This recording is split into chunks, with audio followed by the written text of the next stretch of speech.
the Crystalina Perspective, and today I am going to do 2 videos, same outfit, so hey, we're gonna keep it rolling, but 2 videos. The first one is going to talk about my experience with my first 4 weeks of my pathophysiology course, and the second video is going to talk about my first 4 weeks of my health assessment course. So if these are some videos that you're interested in, stay tuned. Okay, so I have been in pathophysiology for 4 weeks now. Yeah, that's how I'm feeling. But yes, I've been in pathophysiology for 4 weeks. The program is 100% online. And guys, let's just say within these 4 weeks, I done had to do a lot of praying, okay? Okay, a lot of praying. So long story short, the program basically is a 2-year program. You have a maximum of 5 years. I'm in an online LPN to BSN program, which equates to me getting my RN and just having a bachelor's of science in nursing. And right now I'm taking 3 courses, but 2 courses I like to say, simply because the one course, the clinical course, which I can talk about really quick, is a continuation of a 16-week course. So let's just talk about that real quick. So the clinical course is 16 weeks. This semester, we've been really just going over a series of skills, to be honest, skill sets. So we have discussed like tracheotomy care, starting an IV and IV care, PICC line and CV lines, how do you care for them? How do you change the dressings? How do you effectively get a urinary sample from a patient? What are some other things that we have? Like, we've been doing mostly things like that in this course.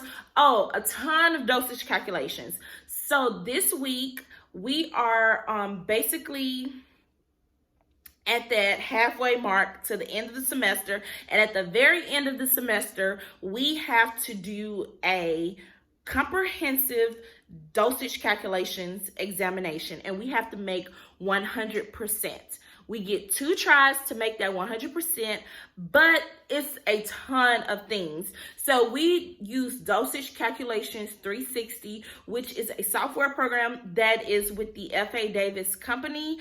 And basically that program goes through a series of different lessons, and we have to do various dosage calculation lessons within that series just to be able to, be up on our dosage calculation skills, but also learn some new things that we kind of we understood it enough to pass LPN school, but we kind of need to know how to do it in order to be an RN in a certain area. So basically this week we have 4 assignments due in our Dosage Calculations 360 modules. And after those 4 assignments, we're 100% done with Dosage Calculations 360 software for this semester. And honestly, the rest of it is going to be practicing dosage calculations for the rest of the semester. Now, I will say that I have learned a tremendous amount of information with this Dosage Calculations 360 software. I have learned various ways to be able to get my answer for dosage calculations, and I wish I kind of had it when I was in LPN school. But nevertheless, the clinical course has been going well. We have 1 more video we have to do, and that video is of us doing tracheotomy care, which that video is actually due this week. So we just do impromptu care, kind of record the video with things that we have at home, and basically our instructor analyzing, give us feedback to let us know, hey, you satisfactorily know how to do this procedure if I was to send you into the clinical environment. So that's what's been going on with the clinical course. The clinical course, I guess I would say I kind of been struggling a little bit with the dosage calculations. Just to be honest, we did have 2 areas that I just didn't do well in. And those areas was the insulin area, which you would think, okay, insulin is simple. But when I learned about insulin in LPN school, it was like no dosage calculations type stuff attached to it. Whereas now I'm having to use like a formula and all those things. So I'm definitely going to practice that a ton more so that way I can make my 100% on my exam. And then the other area that I just kind of sucked in was IVs, which is ironic to me, but direct IV care. I kind of struggled with one of the methods that they taught. So just going back, studying and perfecting and practicing that method so I can also receive the 100% on my dosage calculations. Now, like I said, everything else in the clinical course has been smooth sailing. I do have a B in the course right now, so boo, but I'll take it. It's not a C, so I'll take it. And who knows, I still have like 4 weeks left in the semester, so I could totally pull that up. Now, pathophysiology. Y'all, this class, I feel like the devil himself made it and was like just spit it up and was like, oh, there you go. Pathophysiology requires a ton of time that I'm gonna be honest, I don't have. When you work full-time as an LPN and when you have other life things to do, and Lord forbid you have a family, you know, thank God I'm not married, I don't have children, so thank God that I don't have that tugging at me, but for all of my classmates that do, so pathophysiology basically is the study of disease processes. And when I say the study, guys, it's not like how, you know, in med-surg, you learn what diabetes mellitus is. You learn that it's a disorder with the pancreas and the person can't make enough insulin or they make too much insulin. You learn that there's type 1, type 2. Type 1 is more of an autoimmune. You know, you learn those type of things. Well, pathophysiology basically teaches you diabetes mellitus, but it breaks it down to the cell. Now, I ain't trying to be no doctor, but that's what I'm feeling like right now in these past 4 weeks. Pathophysiology has taught me a lot in a really short amount of time. Now, I don't think that this is a course that I would take for granted simply because I truly understand the background of the disease process. Is this a class that I would recommend or would say, hey, go take it? Heck no, definitely not. We could save that for the people that want to take that type of stuff. But it is essential for nursing. So with pathophysiology, I currently have an A in it. Barely holding on to this A, but I have an A. And it's a lot of material. So each week we have to go on our Davis Advantage software. And on this software, they have a series of different activities. So they have a pretest that you take. They have a video that basically takes this much amount of information and makes it into this much amount of information. Which, I mean, that's cool if you've had a strong science background. That's cool. But for somebody like me, all that I've truly had and understood is human anatomy and physiology. Now, I have had chemistry and some biology courses, but you need a little bit more than chemistry and biology courses to kind of make it in this class. Like, you can make it, but it's going to be tough. That's the point I'm trying to make. So basically with this course, it's a lot of reading just to kind of understand what they mean, as well as a lot of listening, a ton of lectures. Like it's at least 10 lectures per week, if not more, of each subject. Have I been watching all those lectures?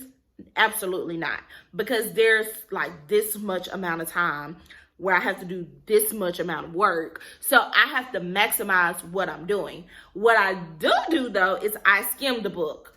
We have ebooks. When you buy the Davis Advantage software, it automatically comes with the ebook. Something I learned for the spring semester. I will not do an ebook again. I knew I didn't like an ebook when I was in undergrad at USM, but I definitely don't like an ebook now in nursing school. I need the physical book because I need to see what the heck they talking about. But with the ebook, I've been using it because it's something that I purchased. I've been trying to be a little bit more frugal. So I was like, okay, I'm just going to run with it. I have 4 more weeks in this course. I just got to push through.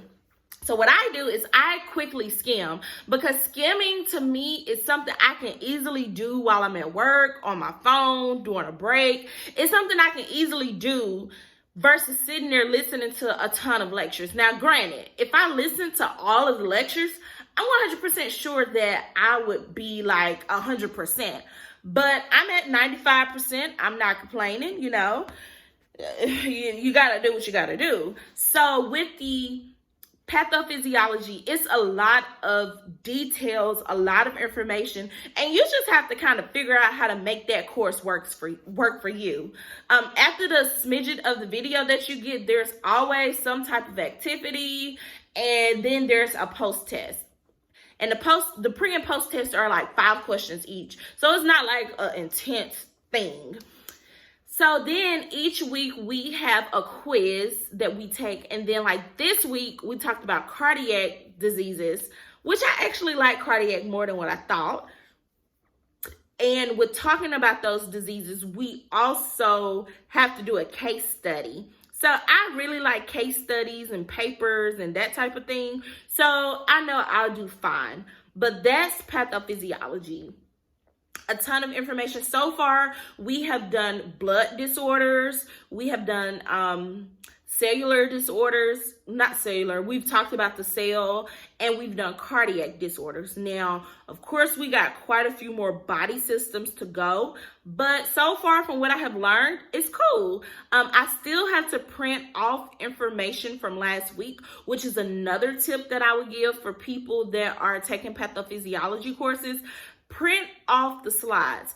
Even if you, because the thing is, with my lectures, it's basically the instructor reading the slides to me. But by me printing off the slides, I'm able to skim in the book and jot down notes next to the slide. Now, I said this upcoming week, I was going to try something different, which I am. And so we'll see how that works, which I'm going to try to listen to all of the lectures, as well as try to skim as much as I can, because we do take a comprehensive final, and I've just been trying to soak up as much information as I can, because these next few systems, it gets pretty intense. Cardiac is intense. It's very intense, but with the next systems, I feel like it's going to get really intense. So I'm starting off with cardiac, trying my best to jot down as many more notes as I can, so that way when we take the comprehensive final, I can be successful and get my AB out this course and move on with life. So that's pathophysiology. I have had moments in this program where I just want to quit. I want to break down and cry, but I always try to keep the end in mind, and I always try to remember why I started, because it's very discouraging when, you know, you got things going on the job, and then you're in an online program, and sometimes you can feel lonely, but you're not. There are other students that feel how you feel, and you just have to connect with them, which I am so thankful that I did connect with one of the girls that's in the program with me, and she and I kind of balance each other. Like, we be like, okay, girl, we got to do this for assessment, we got to do this for pathophysiology, and we kind of help each other out. We do a ton of texting. Like, we text each other every single day just to make it through this program, to get to that next level of nursing. So that is pathophysiology. I didn't want to make this video super long, because I am going to make another video talking about health assessment. If you have questions, please leave them below of these videos. Inbox me, follow me on my social media accounts, and talk to me. I don't mind answering these questions. This online experience It's not new because I did do my MBA online, but doing nursing online is new for me. So I'm willing to share with you guys the good, bad, ugly. So if it's something you have a question about, don't be shy. Ask me, and I'm gonna give you the 100% transparent truth. So, guys, I hope that you found this video helpful, useful. Please bear with me as I try my best to continue to make videos. It's hard, but I'm pushing myself to the max. So until our next video, bye.